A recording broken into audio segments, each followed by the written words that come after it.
आज एक ऐतिहासिक दिन है और कायर मोदी सरकार जान ले, झुकेंगे नहीं, लड़ेंगे और जीतेंगे। आज फिर आगाज होगा एक गांधीवादी सत्याग्रह का। आज फिर आगाज होगा एक नई क्रांति का कायर मोदी सरकार के खिलाफ। आज फिर आगाज होगा एक नए बलबले का प्रजातंत्र को रोंदने वाली भाजपा के खिलाफ। आज फिर आगाज होगा साहस और संयम का संविधान का दमन करने वाली ताकतों के खिलाफ। आज फिर आगाज होगा निडर और बेखौफ होगा गुलामी की पहचान बनी मोदी सरकार की दमनकारी नीतियों के खिलाफ। आज फिर गांधीवादी रणघोष होगा। कायर मोदी सरकार सत्य की आवाज के खिलाफ डर गई है। मोदी सरकार और उसके पिट्ठू इलेक्शन मैनेजमेंट डिपार्टमेंट ईडी ने सत्य को ललकारा है। सत्य को आवरण की जरूरत नहीं, न उसे दबाया जा सकता, न झुकाया जा सकता। केंद्रीय दिल्ली में कायर मोदी सरकार ने पुलिस के हजारों नाके लगाकर, हजारों पुलिस के जवान लगाकर केंद्रीय दिल्ली को छावनी में तब्दील करके अघोषित आपातकाल लगाकर यह बात साबित कर दी है कि कांग्रेस के सत्याग्रह को श्री राहुल गांधी और भारतीय राष्ट्रीय कांग्रेस के इस सत्याग्रह से मोदी सरकार की चूलें हिल गई हैं। श्री राहुल गांधी के नेतृत्व में शांति प्रिय व गांधीवादी तरीके से सत्याग्रह की मार्च तो निकलेगी ही। न इसे अंग्रेज दबा पाए, न हमें अंग्रेज दबा पाए और न अंग्रेजों के उस समय के मुखबिर और आज की सत्ता के हुक्मरान दबा पाएंगे। हम दृढ़ता से शांति प्रिय और गांधीवादी तरीके से बीजेपी के इलेक्शन मैनेजमेंट डिपार्टमेंट ईडी तक श्री राहुल गांधी के नेतृत्व में पैदल मार्च करके जाएंगे। उनकी झूठ की अदालत में सत्य की बिसात पर आधारित हर सवाल का जवाब देंगे। यही हमारा संकल्प है और यही गांधी का रास्ता। भारतीय राष्ट्रीय कांग्रेस को झुकाने के लिए, हमारे नेतृत्व को झुकाने के लिए 8 साल से मोदी सरकार ने एड़ी चोटी का जोर लगा रखा है। लेकिन श्री राहुल गांधी और कांग्रेस का हर कार्यकर्ता, हर नेता देश के साधारण व्यक्ति, देश के वंचित, देश के शोषित, देश के गरीब, देश के दलित, उनकी आवाज उठाने के अपने कर्तव्य पर अडिग है और अडिग रहेंगे। हम लोकतंत्र के सिपाही हैं और संविधान के रखवाले हैं। मैं फिर दोहराता हूं, हम लोकतंत्र के सिपाही हैं और संविधान के रखवाले हैं। हम ना डरेंगे, ना दबेंगे, ना झुकेंगे, केवल चलते जाएंगे जब तक जीत हासिल ना हो जाए और हर भाजपाई हथकंडे को विफल कर दम लेंगे। भारतीय राष्ट्रीय कांग्रेस 136 साल से इस देश के हर व्यक्ति की आवाज है। हम उस गांधी के वंशज हैं जिन्होंने निहत्थे रहकर देश की जनता की ताकत के बल पर तानाशाही ताकत को, अंग्रेज की ताकत को हिंदुस्तान छोड़कर भाग जाने को विवश कर दिया था। हम उस पंडित नेहरू की वैचारिक सोच हैं जिन्होंने देश की आजादी के आंदोलन में 10 साल कारावास में बिताए और राष्ट्र निर्माण का संकल्प पूरा करके दिखाया।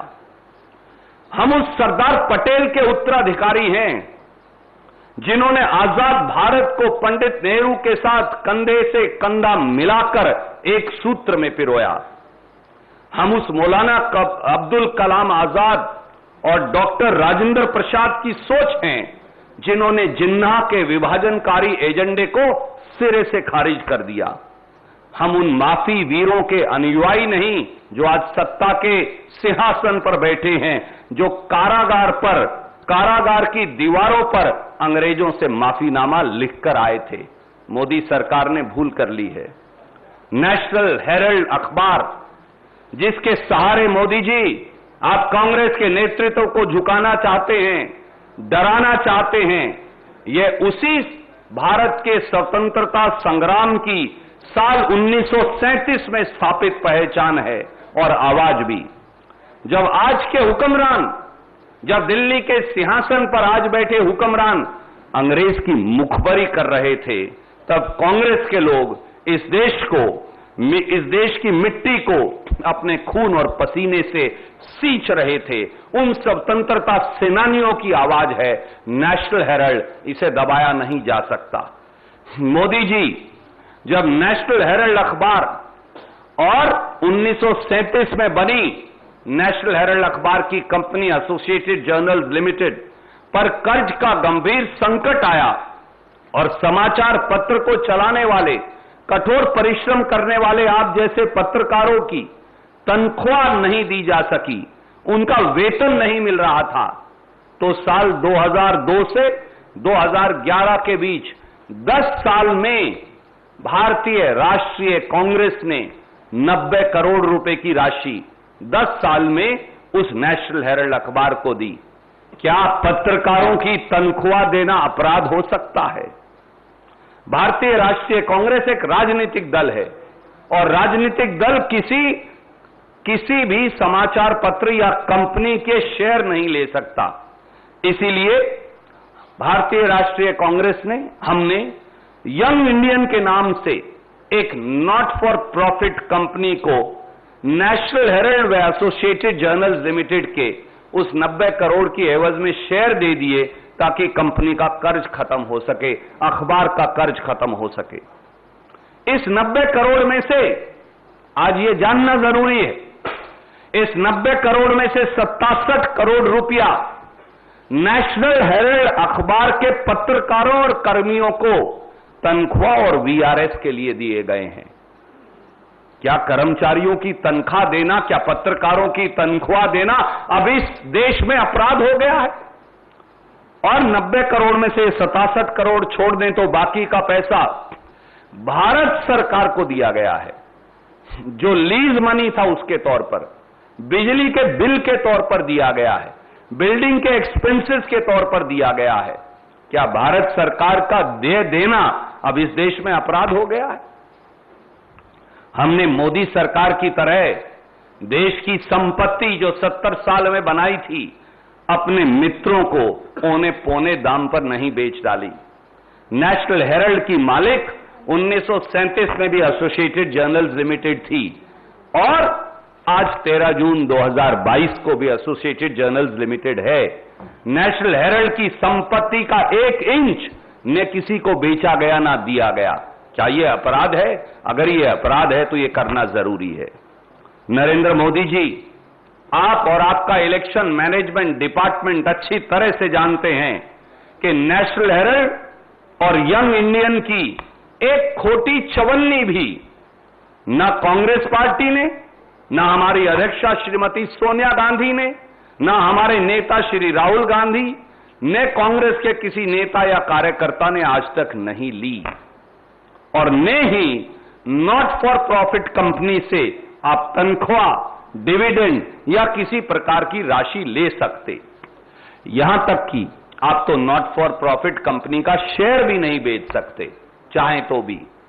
वो केवल और केवल दूसरी नॉट फॉर प्रॉफिट कंपनी को ही दिया जा सकता है। इसलिए national Herald, young India, associated journals limited, आजादी के संग्राम का ये अखबार, ये कांग्रेस नहीं, ये देश की धरोहर है, ये इस देश की विरासत है, यह विश्वास का एक मसौदा है और भारतीय राष्ट्रीय कांग्रेस और देश इस धरोहर को हर हालत में सुरक्षित रखेगी, यह हमारा संकल्प है।